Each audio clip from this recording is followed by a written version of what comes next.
Hello, hello, hello, everybody. Welcome to the next episode in Grand Tactician, the Civil War, featuring the Union campaign. It's been a while between episodes, so we'll do a little refresher in this episode and reset the table. Also, if you're interested in catching up with this campaign, check out the link in the top right corner. We are still in the summer of 1861, so we're very early in this campaign, and this series will get my full attention, and we will move forward. What we'll see here is we'll kind of review some of the viewers' named units, reset the overall strategy for the Union moving forward, and then we'll see a small campaign develop in Virginia. That and a whole lot more in the next episode of Grand Tactician, the Civil War. So we are back with the Union campaign in Grand Tacticians, the Civil War. It is very early in the war, June 4th, 1861. We've already kind of had our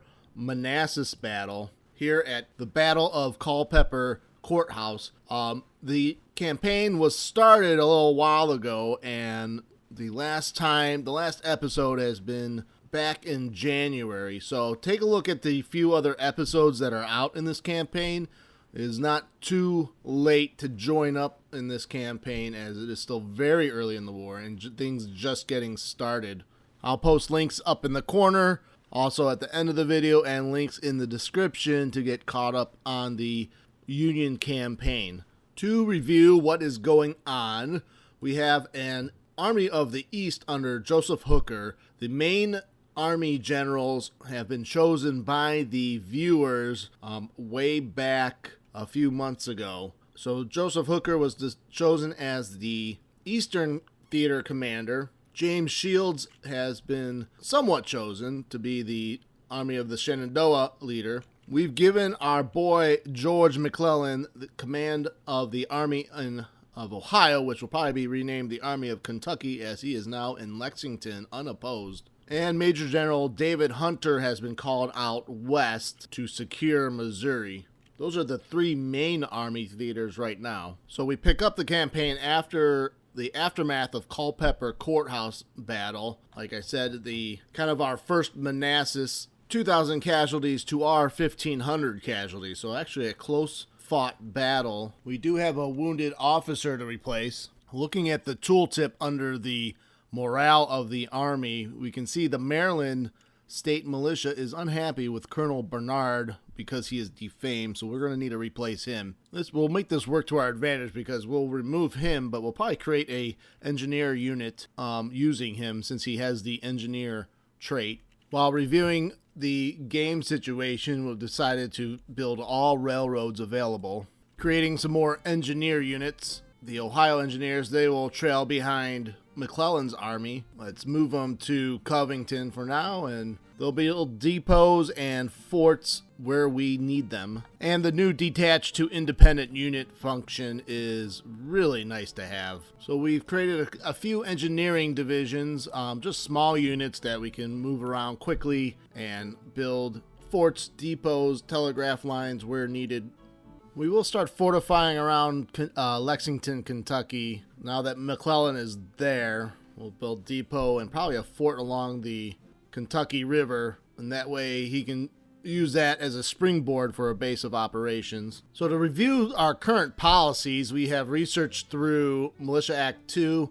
We are currently doing the Regulars Act. The three main policies that we chose as we put a poll up at the beginning of this campaign was Go West, Breadbasket, and Union Pacific Railroad. We did not go with industrialization policy, which was a close fourth place in the polling for the policies decision. In hindsight, over many more hours of playing, industrialization for both sides is a extremely valuable policy. This will actually make this a pretty interesting campaign, as industrialization probably overpowers the Union side even more on that side of things. Now, the Confederate states did choose Old Dominion, Southern industrialization, and arms agent, so they're actually got a leg up on weapons industry, and actually will be a challenge to match their weaponry in this campaign.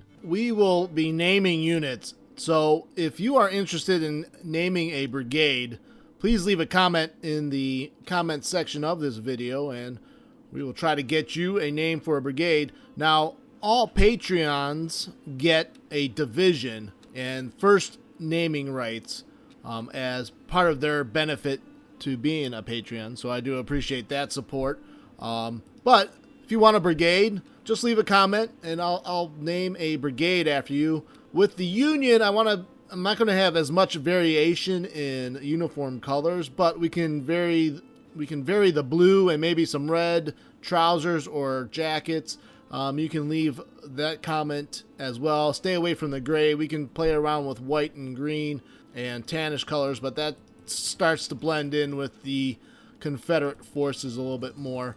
But as always, I'm very flexible and we can adjust to that. So again, first dibs to patrons as far as naming rights. All current patrons will get a division per their request. Also, if you are viewing this and just want to name a brigade, leave a comment in the comment section. I do appreciate your participation in this campaign. So Henry Hunt's artillery reserve that has formed up will get the Sloopy moniker after our regular viewer and Patreon Roseannadanna.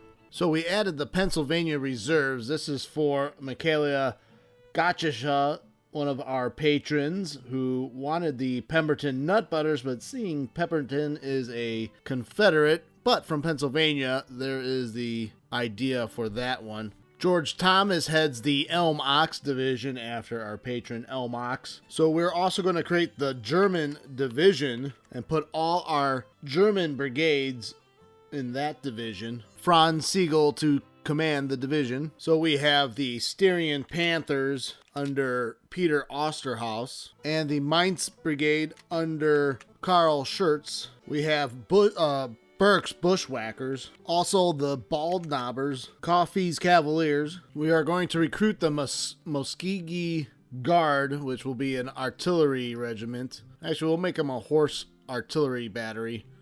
And we have the Miller Brigade from California. Now, if anyone new viewing this or anyone else would like to name a brigade in the campaign, feel free to leave a comment in the comment section. I'll be more than happy to accommodate. If there's a specific color you're looking for, again, stay away from gray. Gray jackets will be beneficial, of course, being the Union side. So please leave a comment if you are interested in naming a brigade. So with Hooker's victory here at Culpeper Courthouse, we are building a depot and building a fort to secure the Rappahannock line for movement across there. Being early in the war, we might not want to push too hard into Virginia or too deep, but the Army of the Potomac and the Army of the Northwest, the Confederate armies, are in retreat right now. We have one main blockading squadron, the Home Squadron, that is blocking up the Chesapeake Bay.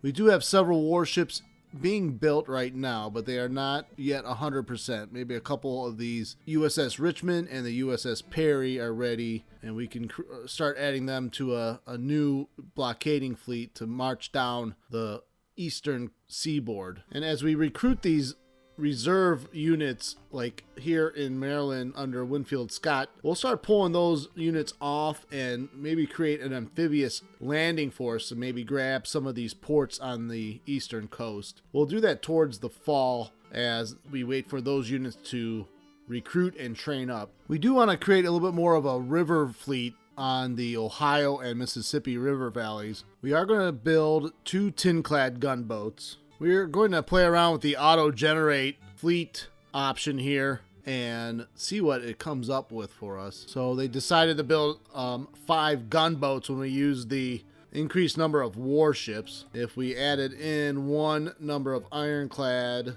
we don't get any, probably because I don't have the right port size, although this is out of Cincinnati. So we auto-generated some civilian ships, and it looks like we're building second-rate and third-rate steamers plus a motor schooner. So the civilian ships are the non-armor ships, it looks like, and then the warships have the timber and the ironclad would have the iron armor. So it looks like that's how they're dividing up the auto-generate ship option. Going to take some time for those ships to all build, especially in the Atlantic fleet. We do have a couple of ships on the Ohio River right now that we can split up and use to help scout out the river system. We're going to order the one squadron to Paducah. We already have a squadron at Cairo.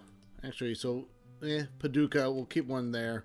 We have ships at Cincinnati, but being built right now. We're going to try to increase the garrison at Fort Pickens. As we build up more river fleet, we'll move down the Cumberland and Tennessee rivers, try to blockade Nashville, also scout around in those areas as well. Looks like Shields can just take Winchester also, although no movement because readiness is in the orange. Why don't we just move forward in time and watch the retreating Confederates. So Confederates move back past Gordonville. Though it looks like the Confederate Army is staying in the valley, although we are able to start occupying Winchester. Did our depot burn down? So Winchester almost in our complete control. It looks like a rearguard action. The Army of the Northwest looks stuck in the valley there. We're going to send reinforcements to Hooker on the Rappahannock right now. Looks like the rebels are trying to gather up their forces again as the Hampton Division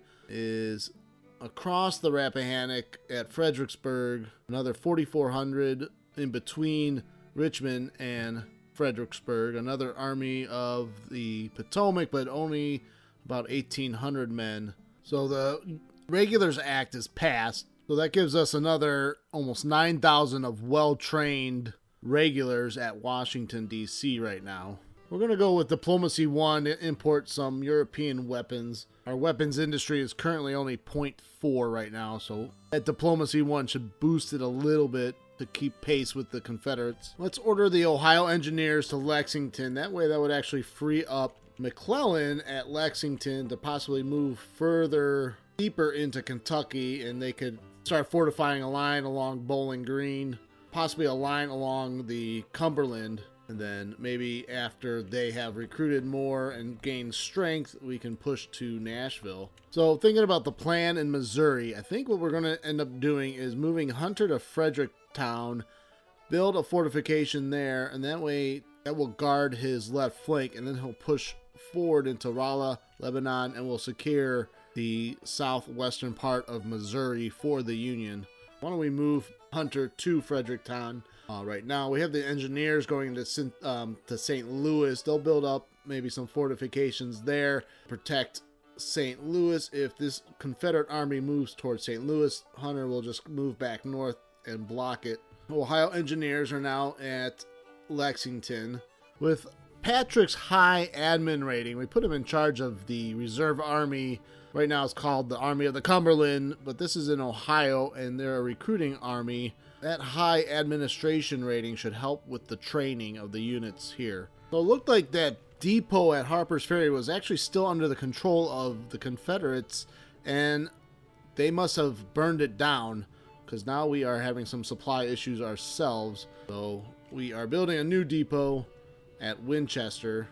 We are drawing some resources from the Front Royal Bridge. We're going to start fortifying St. Louis. And David Hunter is moving to Fredericton, and we'll build a fort there too. And they'll kind of try to secure our left flank in Missouri. My goal here is to take control of the rest of Missouri, and then we'll focus down the Mississippi River. We'll also build a depot here as well. We're going to call Marcena Patrick's training army the Ohio Reserves. We're going to move them to Cincinnati, a little bit closer to the front line, to be a little bit available quicker if need be, but we're still going to try to maintain those troops in Cincinnati to train. So let's keep an eye on developments here in the east. So you can see the rear guard. Again, it looks like the Army of the Northwest finally moving out of that trap. Lots of units routed. Looks like the Confederates might be content on fortifying the Rappahannock line as they start building a depot right across the river. We are ordering a small squadron down the Tennessee River to kind of check out what the Army of Tennessee is up to. We don't have a lot of information about them. All right, so they are traveling towards there, and we have a battle in the Shenandoah Valley. We're going to try to deploy to defend since we're outnumbered and outgunned. So we'll see what happens there. So a siege battle kind of ensues with the advantage to the Confederates. Maybe we can get Hooker to engage and reinforce James Shields in the Shenandoah. So it looks like there's the Army of the Shenandoah across that Rappahannock with about 4,500 men, and the Hampton Division with about 8,000. So possibly around 12,000 men in front of Hooker. So I think we're going to try to send Sherman and maybe even Runyon and Carleton to aid Shields in the valley. Well, hopefully we can get there in time. So we'll use the new detached independent unit. So they assigned Delafield to the command. We may actually promote Sherman here. Yeah, that's what we're going to do. We're going to give Alpheus Williams the division command and actually make Sherman a army/corps commander. So we'll have Sherman with almost 11,000 reinforcements, and then Hooker will have another 11,000 men to hold the Rappahannock line. We're not going to call this the Army of the James. We are going to call it the Army of Virginia. Actually, scratch that. We're going to call it the First Corps. All right, let's order Sherman to probably force march, maybe rail force march, whatever, however he can get there quickly. All right, so he's on his way.